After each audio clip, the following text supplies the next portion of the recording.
Hello my dear friends, you're in the Military of a Summary channel. In this video we're going to discuss the most important events that took place during the previous 12 hours. We have lots of very interesting updates, so let's start. And first we're going to talk about the conflict on the territory of Ukraine. Today is the 9th of May, which means that many countries celebrate the Victory Day. And of course, especially it concerns the Russian Federation because the Victory Day is one of the most important holidays for Russia, for Belarus, and of course for many other countries. And as you may know, these days the president of Ukraine, Zelensky, made lots of statements about upcoming parade, and he threatened that he would attack the Red Square, he would attack the Russian parade, and so on. And of course the situation was very difficult. The Russians announced a 2-day ceasefire, but the Russian ceasefire was rejected by the Ukrainians at the beginning. And of course, almost till the beginning of the 9th of May, there were some concerns that the Ukrainians indeed would attack the Red Square and so on. But probably several hours before the beginning of the 9th of May of 2026, the President of the United States of America made a very important statement. He said that I am pleased to announce that there will be a 3-day ceasefire in the war between Russia and Ukraine. The celebration in Russia is for Victory Day, but likewise in Ukraine, because they were also a big part and factor of World War II. This ceasefire will include a suspension of all kinetic activity and also a prison swap of 1,000 prisoners from each country. This request was made directly by me, and I very much appreciate its agreement by President Vladimir Putin and President Vladimir Zelensky. Hopefully, it is the beginning of the end of a very long, deadly and hard-fought war. The talks are continuing on ending this major conflict, the biggest since World War II, and we are getting closer and closer every day. And right after the President of the United States of America made this statement, both the Russians and the Ukrainians confirmed this. For example, Special Aide Ushakov stated that Russia agreed to support Trump's initiative to extend the ceasefire with Ukraine until May 11th. Russia supported Trump's initiative to conduct a 4,000 prisoner exchange with Kyiv by May 11th. Agreement on extending the ceasefire and exchanging prisoners were reached during telephone contacts with the US presidential administration.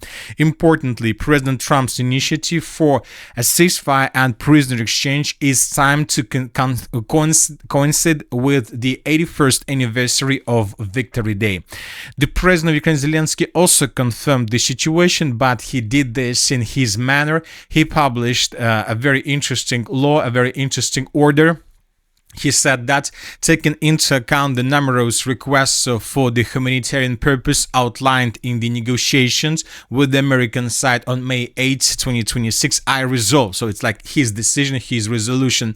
Allow a parade to be held on May 9, 2026 in the city of Moscow, Russian Federation, for the duration of the parade from 10 a.m. Kyiv time on May 9, 2026.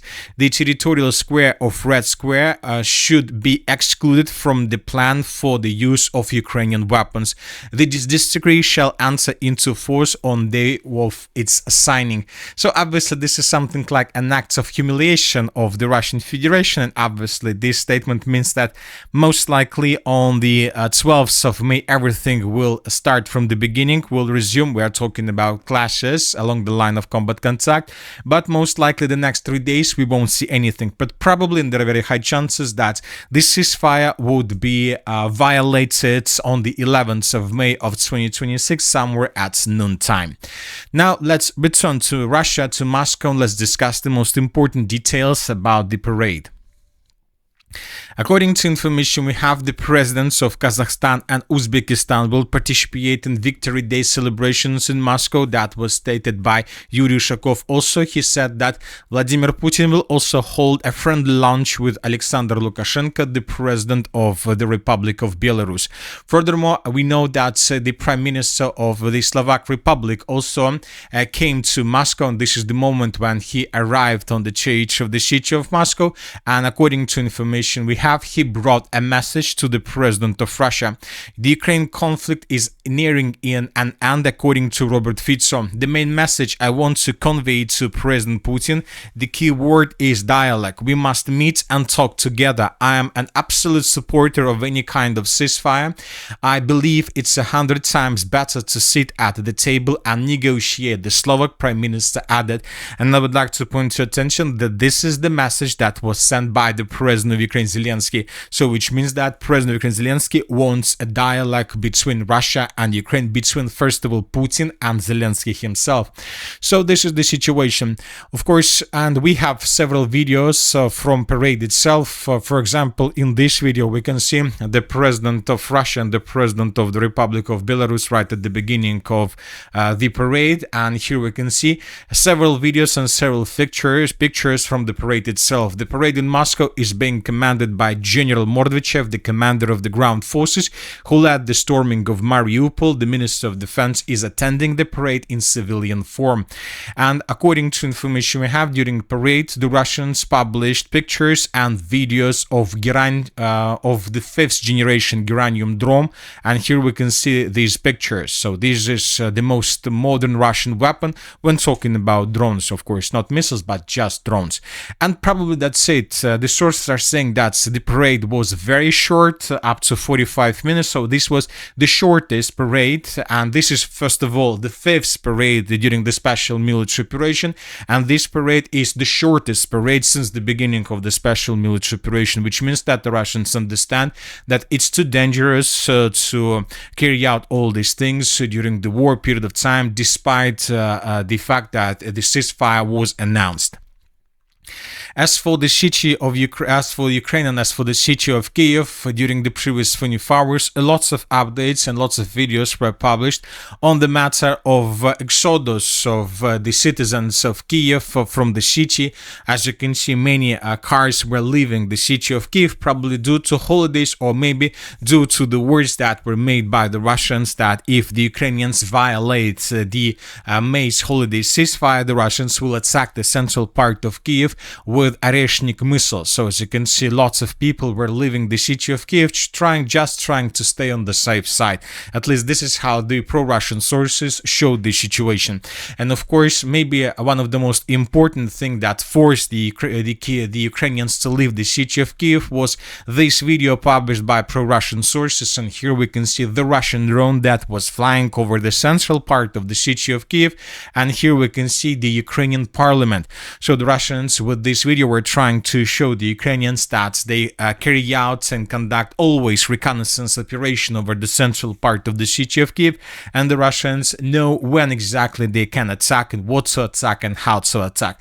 All these things, of course, forced the Ukrainians to leave the city of Kyiv from one side, but from the other side, the fact that the Ukrainians were leaving the city of Kyiv means that the Ukrainians don't trust the President of Ukraine, Zelensky. And this video, first of all, shows us that the Ukrainians indeed believed that the President of Ukraine probably could have attacked the territory of Russia and the Red Square during the 9th of May. So this is the situation. This is how the things are developing.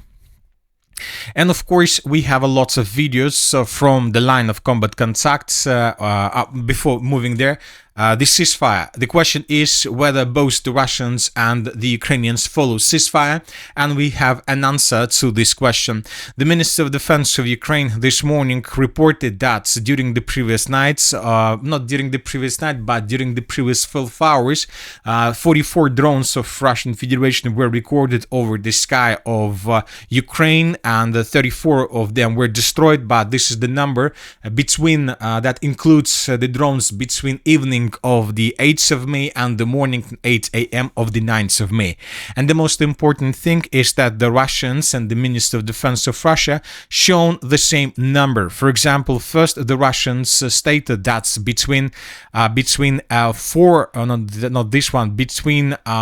p.m. and 12 a.m. between 8 p.m. of the 8th of May and 12 a.m. of the 9th of May, the Russians destroyed destroyed 44 drones. And later the Russians clarified this number, and they stated that between 8 p.m. and 12 a.m. the Russians destroyed 44 drones. So as for the morning already of the day. So as we can see, the Russians and the Ukrainians used the same number of drones to attack each other. 44 drones from one side and from another side, which means that it's something like a mirroring acting. As for the situation on the ground during the previous day, during the previous morning, this morning, pro-Russian sources published lots of videos with Russian flags along the line of combat contact.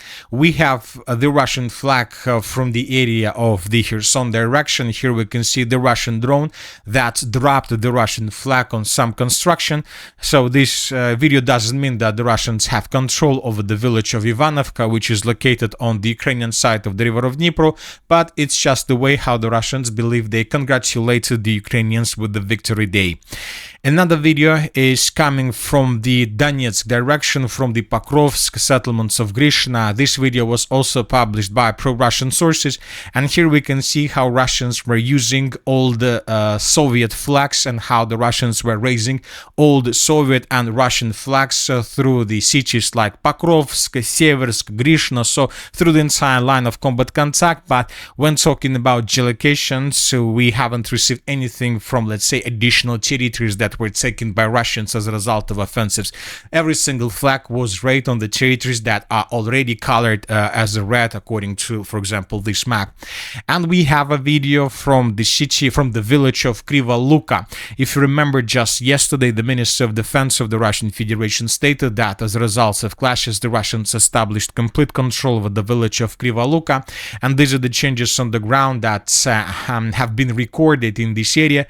This is the end of the 7th of May, this is the end of the 8th of May, this is the beginning of the 9th of May. The Russians reported they took under control the village, and this morning pro-Russian sources published this video where we can see how exactly the clashes for the settlement of Kriva Luka were taking place, and how exactly and where exactly the Russians raised their Russian flags through the territory of the settlement of Kriva Luka. So at least 3 episodes were geolocated, at least 3 flags were recorded through the video, and based on this video we haven't adjusted anything, but this video confirms that indeed, as a result of clashes, the Russians established complete control over the settlement of Kriva Luka. So we have covered most of the updates regarding parade probably, and regarding the relations between Russia and Ukraine, and just a few words about the current status along the line of combat contact, because we have changes, probably changes that were achieved by Russians before this ceasefire, but I believe that we need to discuss them in details. And first, let's talk about the western Zaporizhzhia direction. Today we finished adjusting the map around the settlement of Stepnohirsk, and these are the changes between the dates since the beginning of May of 2026. And as you can see, according to this situation, at the beginning of May, the Ukrainians launched their western Zaporizhzhia major offensive operation, and as a result of this western Zaporizhzhia major offensive operation carried out by the Ukrainians managed to improve their position significantly and almost recaptured the settlement of Stepnohirsk and everything in this area. So huge territories and significant number of villages were recaptured by the Ukrainians, according to different sources. Of course, we are waiting for additional geolocations to receive more proofs, but most likely this is the situation on the ground. For some reason, the group of forces Dnipro were forced to fall back from this area towards the settlement of Kamenska with the purpose to organize defenses in this area. If Russians lose control over the city of Stepnohirsk, this is going to be a very, very painful situation for them, because the Russians wasted a month to take these territories under complete control, and now the Russians are about to lose all these territories just within a week of clashes with the Ukrainian forces. Another important area is the settlement of Verkhnya Tersa. Today a video was published. We haven't added this video, but the video exists, and we have a video where we might see how the Ukrainians were attacking Russians that were located in the most southern parts of the settlement of Verkhnya Tersa. So we start receiving the first updates that confirm Russian control over at least the southern and maybe even over the southeastern parts of the settlement, and that the Russians continue advancing further further in the northern and the northwestern direction.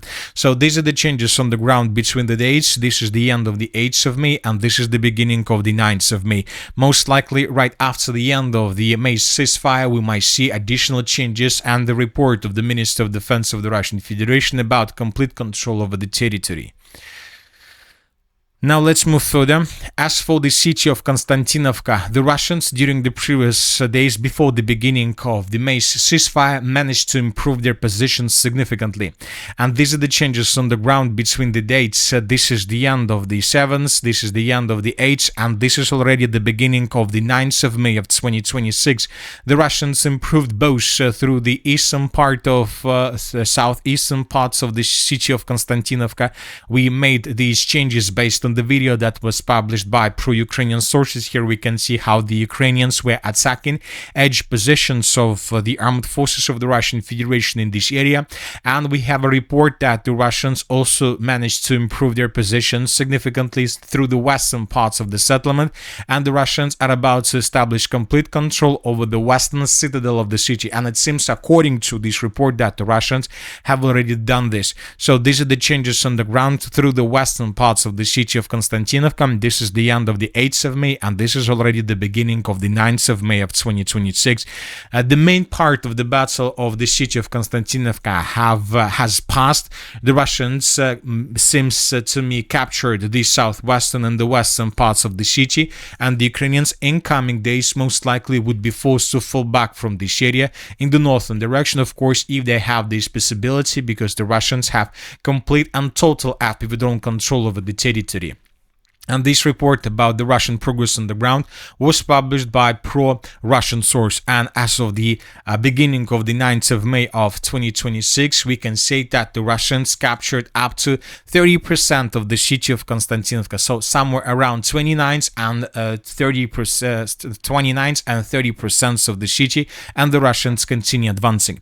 Furthermore, according to information we have, the Russians, when they finished the battle for the settlement of Novodmitrievka, moved their forces further in the northern direction, and the Russians answered the settlement of Molocharka. And these are the changes on the ground between the dates through the northeastern flank of the city of Kostyantynivka.